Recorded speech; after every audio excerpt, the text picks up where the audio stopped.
February 1st, 2025, and we are talking to Sock Revival. Want to introduce yourself? Yeah, sure. Hey, my name is Bobby. I've got a musical project called Sock Revival. We are a dream folk trio from Philadelphia. I've been doing this Sock Revival thing for several years. First started out as a solo project. About a year ago, I added another vocalist, and a couple months ago, we added a percussionist. So we're now a trio. Cool. Nice. Cool. So you described the music as dream folk. You want to elaborate on the genre? Yeah, on the genre, on sort of influences for your music. How you would describe it? Yeah, genre is always kind of something that's been a little difficult for me to pin down with Sock Revival. I've labeled it as acoustic folk before because we only use acoustic instruments. Sometimes indie folk. The folk label, I guess, because of the acoustic aspect of it. It's not really as inspired by like the folk tradition as a lot of folk acts are. Although, I mean, of course, I am inspired by like Bob Dylan and especially an artist like Nick Drake, who probably got the folk label a lot. But I suppose I've been landing on dream folk lately because it's very vibey music. Like Beach House is a big inspiration. Even though we really don't use similar instrumentation or production as a band like Beach House. Not to have the same aim to make kind of like hypnotic, ethereal kind of music. Cool. So how long have you been playing music, kind of you yourself, and then also how long has Sock Revival been a project? So I've been playing music since I was a kid, taking piano lessons and bass and guitar lessons, in like a couple of bands in high school. Kept it going a little bit in college. It was really the music that kind of became Sock Revival. How this sound really started towards the end of college for me, especially when I moved to Philadelphia. When I was in college in like a dorm room and I only had an acoustic guitar and had to be kind of quiet, that's kind of the beginning of me developing the playing style that I have now. I really, at the beginning, was really inspired by a lot of finger-picking artists like Mississippi John Hurt from like the folk blues tradition, how he can make his guitar sound like a whole band. Like Sun Kill Moon too, with just like the kind of atmospheric effects he was able to get from his guitar, and Nick Drake from like the tunings that he would use really kind of show me that there's not a lot of rules with the guitar. You can kind of make it do what you want it to do for what you're trying to do. So, yeah, I always had this inspiration to accomplish everything with just one guitar and one voice. I kind of honed that style playing at open mic nights in Philadelphia. When I moved here, played a lot at the Grape Room in Manayunk, Joslyn Street Pub in Manayunk. I didn't really call myself Sock Revival for a few years, but when I finally was like, I got to record some of the stuff and had to pick a name, that's where that name comes from.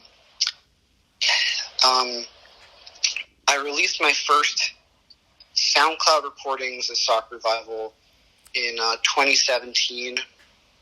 First official album that you can find on Spotify and streaming services in 2019. Kind then another in 2021, and then the most recent one, the summer of 23. Mm-hmm. All those recordings are just me, just guitar and voices, and I really like to lay the harmonies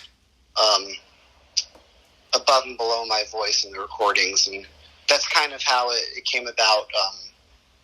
Adding people to the band, a friend of mine, Jude Alvarez, who I play with him in another band called The Classic Hunt. He approached me and was like, "Hey, like, can I be a part of this thing?" And he learned the parts for the recordings, and I liked what he was bringing so much that and he really just kind of like understood what my musical goals so well that it became a permanent thing. And now the music we're working on now, I'm not writing the harmony parts. Jude he's coming up with the harmony parts himself. It took me a while to be able to trust someone, but I'm really glad he did, because what he's doing with these new songs is really amazing, and stuff that I would never think to do. Just kind of recently we decided to add some percussion, and that's where we're at now. Nice. Cool. So walking back through some of that story, so you said you moved to Philadelphia. Where did you move from?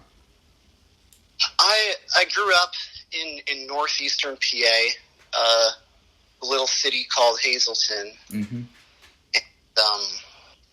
did 4 years at State College. And then my wife and I, well, she wasn't my wife at the time, but current wife, we moved to Philadelphia together after graduation, just because kind of we needed to pick a place to go. She was more familiar with the city than I was. She had done a couple of years of school here. So, I enrolled in a grad program at Temple, and she found a job here. And I didn't really have any intentions of, becoming part of the music scene here, but, when we picked Philadelphia, so it's kind of just like a lucky accident that, Philly has just this amazing supportive music scene. And yeah. What did that's you kind of yeah. keeping me here. Yeah. What did you go to school for? Like, what did you major in or whatever? And then for grad school? Yeah, so I did a 4-year biology degree at Penn State, and then I went to grad school at Temple for biology, but switched to bioinformatics, which is kind of like a data science. I don't use either of those degrees now, even though I'm still paying for them. Yeah. Yeah. That's how it goes. What do you do now? For the last few years, I've been a one-to-one behavioral support at different schools in the suburbs and in Philly proper. And I'm going back to school right now for behavior analysis to kind of to stay in this field, but instead of being like a one-to-one, being kind of someone to coach the one-to-ones at schools. Yeah, very cool. Well, thanks. So for like moving back towards the music, when you came up with the name Sonic Revival, where'd that come from? How do you arrive at that? Yeah, so I kind of change the story every time someone asks me, because it's really just kind of random thing. For a while, when I was in high school, I had a nickname. They called me One Sock, because sometimes I'd end up with just one sock on. And,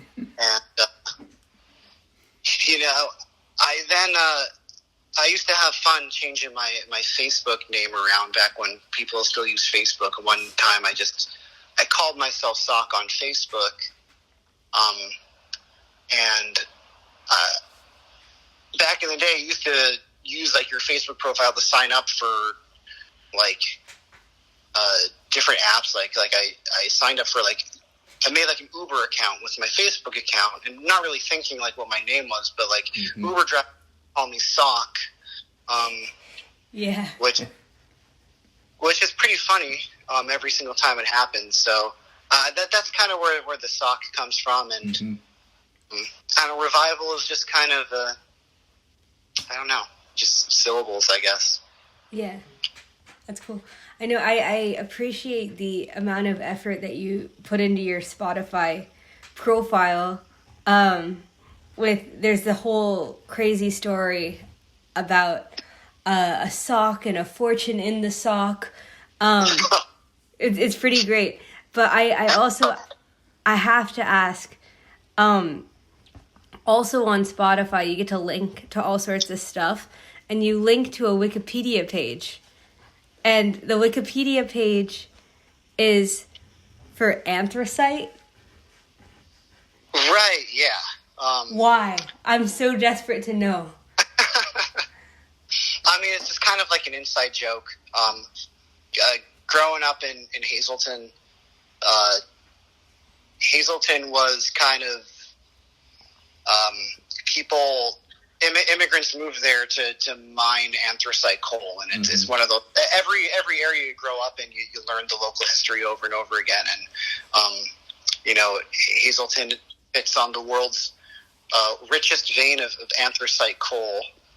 It runs through northeastern Pennsylvania, so it's just kind of an inside joke. Awesome. About that. I suspected as much when I heard you were from northeastern PA. Yeah, that makes sense.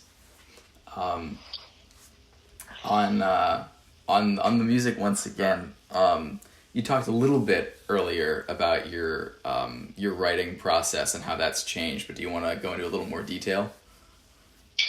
Yeah, sure. I definitely stumbling around for years and trying a lot of different things out. I definitely have like a creative process that I've been using for several years. I always start with the guitar, just kind of finger picking and moving my fingers around, and playing with the tuning pegs is part of that too. I don't tune the guitar and then try to find a song in that tuning. While I'm playing around, I will kind of sometimes change the tuning of a string to get a note that I want to hear. So I start out with that. Start out with like a picking pattern. Try to hum something over it, see what fits. Sometimes words come with that, and if a word kind of spontaneously is coming with that, I try to follow that, see where that goes, because I think that subconsciously there's always stuff we kind of want to say, need to say, and I usually will. I'll usually write like a couple of mini songs until I become really familiar with a couple of different patterns, with chord picking patterns and a particular tuning, and usually eventually having about like 4 or 5 songs. One day I'll sit down and one will come out that I like, that I can feel that it's something that I want to stay in. Yeah. So then I guess for lyrics specifically, if it's not something that just kind of spontaneously shows up, do you have any themes that you find yourself going back to with lyrics? Yeah. So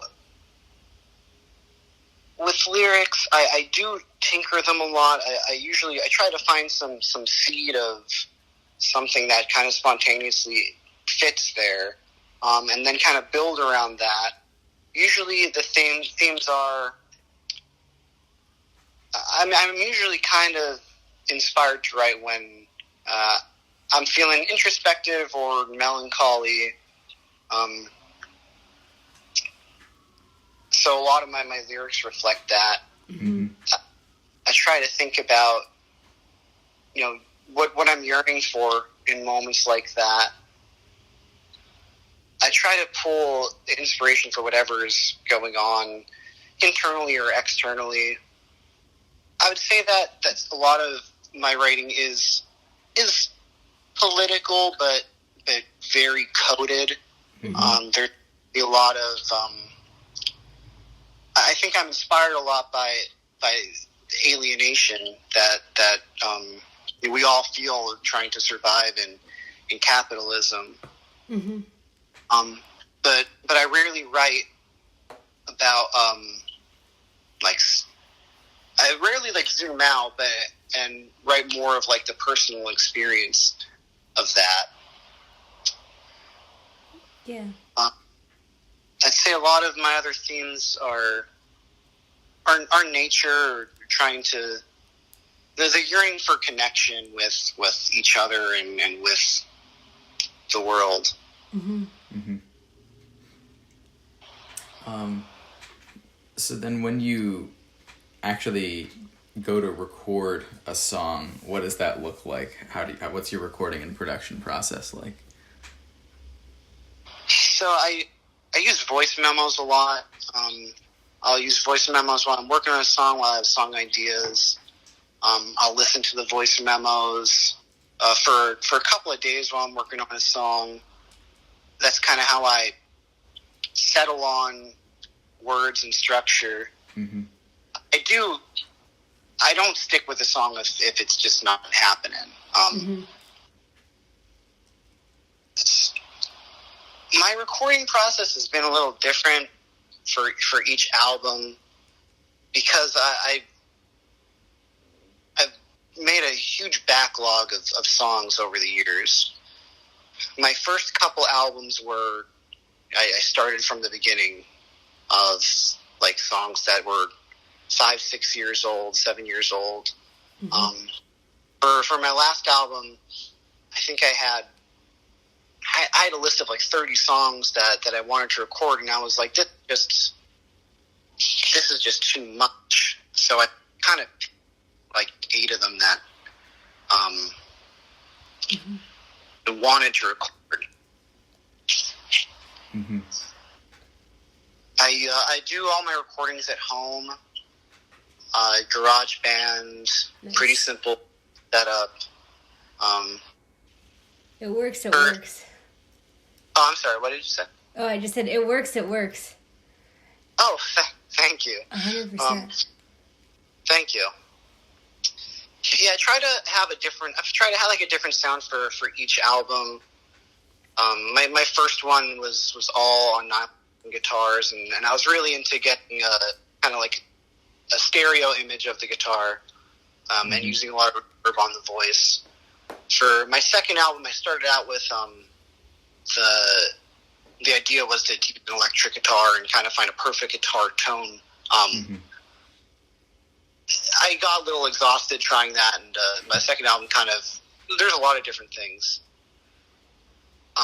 With my third album, I had a different guitars. The guitar I use now, it's a Taylor SG Mini, and I played around for a long time trying to find a guitar tone that I can use for all the songs I wanted to record. And for my last album, I really wanted to be very consistent with the sound throughout. So every song on the last one, it's I don't use any reverb on anything. It's double track guitars, left and right speakers, and double track voices, left and right speakers. Mm-hmm. For the next album, which is more newer songs, which is a new thing for me, because I'm usually really going back and picking things. The next album that I'm working on is all the songs are newer, and it's going to be the first time that I'm recording with other people. Mm-hmm. So I'm excited to see what it's going to sound like. Hoping to have that done this year. Awesome. Cool. For that, do you know what it's going to be called yet? I don't know what it's going to be called yet. That's always the last thing I pick with the album after all the songs are recorded, when I'm just kind of turning dials and trying to, perfect the mix. That's usually when I come up with the name. Mm-hmm. Mm-hmm. Nice. Cool. So then I guess outside of music, you told us a little bit about your work. Do you have other just hobbies, interests, other types of art you do, other things you like?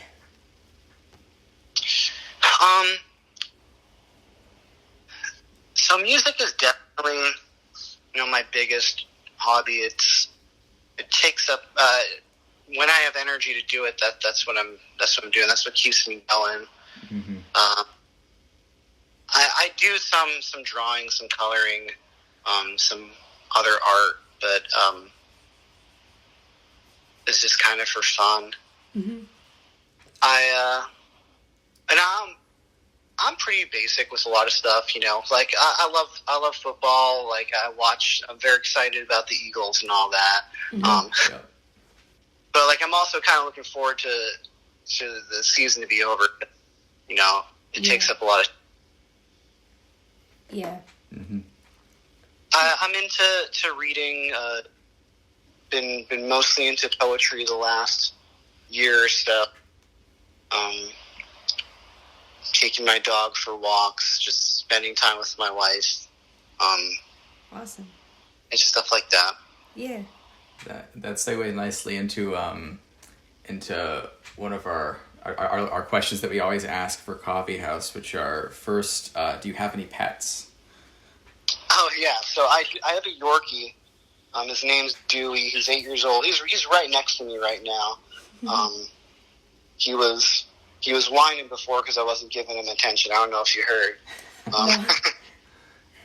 But yeah, there's Dewey. Now, I'm not going to tell you which track, but you can hear Dewey barking very low in the mix in one of the songs on my newest album. And he's a pretty chill guy, but he's also very bossy. He definitely runs the household. He can be very stubborn. He doesn't like when I leave the house. He has a tantrum and bites me every morning when I put my book bag on to walk out the front door. Yep. That's how you know you got a good dog. Yep. Yeah, and then I guess our other Coffee House specific question is, do you have any comforts or discomforts in life? Well, that's a good question. My comforts are music, of course. Listening to music, playing music is the ultimate comfort. Recently, for about a year, another big thing has been yoga. Nice. Discomforts are just not getting enough sleep, waking up early. Yeah. Which is, something that I, like most people, have got to do most days. Yep. Food is a huge comfort for me. I mean, is a huge comfort and a huge motivator for me. Like, whenever I have to do a lot of stuff that I don't want to do, I say to myself, I'm going to reward myself, like, with some takeout or something. Nice. Cool. I guess I don't think we heard your percussionist's name. Oh, yes, that's right, yes. Right, I'm sorry. No, you're good. Yeah. His name is Aaron Wolf. Man, people always forget about the drummer. Yeah. Yeah, his name's Aaron Wolf. He's also I'm in a few different projects with Aaron. We played in bands for each other with each other for a long time. The first band I played in with Aaron is what was called Kennel Club, and now it's called Justin Carrots, Kerez. I'm like 90% sure about that.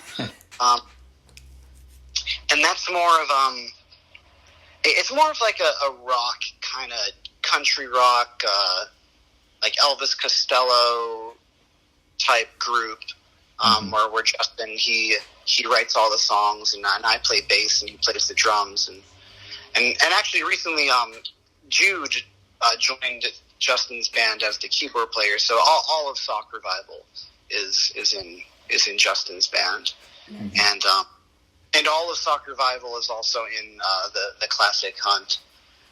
Nice. Yeah, so we're in a lot of different bands together. We do a lot of different projects together. Nice. The three. Cool. This is bringing us near the end of our list of questions. And the final big one is just why are you a musician?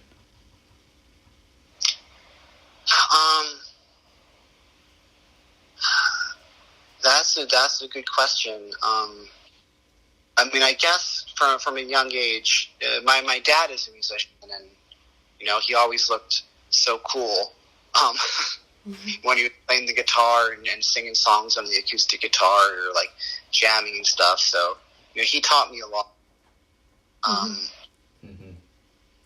I guess we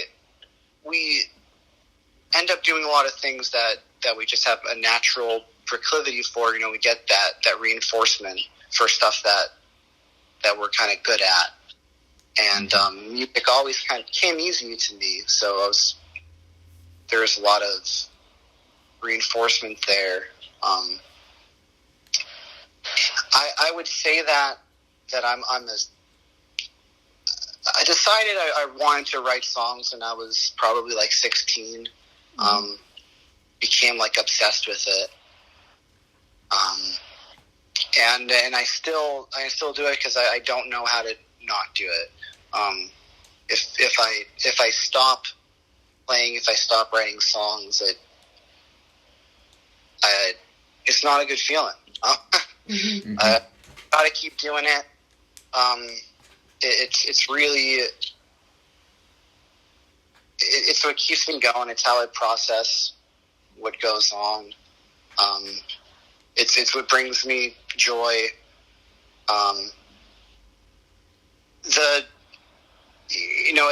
If a lot of people listen to the next album, that'll be awesome. Like, that would make me really happy if more people hear it. But if they don't, I'm still gonna do it. Yeah. It's awesome. Yeah, so I guess our last question. Oh, I guess, is there anything else we should be asking that you definitely wish we were asking you before we end the interview? About you, about the project, any of it? Anything you want included, yeah. I really can't think of anything. Cool. So then I guess just where can people find you online? Yeah. So Sock Revival on Instagram. That's SOCKREVIVAL. That's where you can find links for streaming, videos of performances, new songs. There's stuff on Instagram that's unreleased on streaming, and you can find all of Sock Revival music on Spotify, Apple, Amazon, wherever you choose to stream your stuff. Awesome. Cool. Well, thank you so much for taking the time to talk to us. Thank you. Oh, thank you so much. I'm really, really looking forward to the show.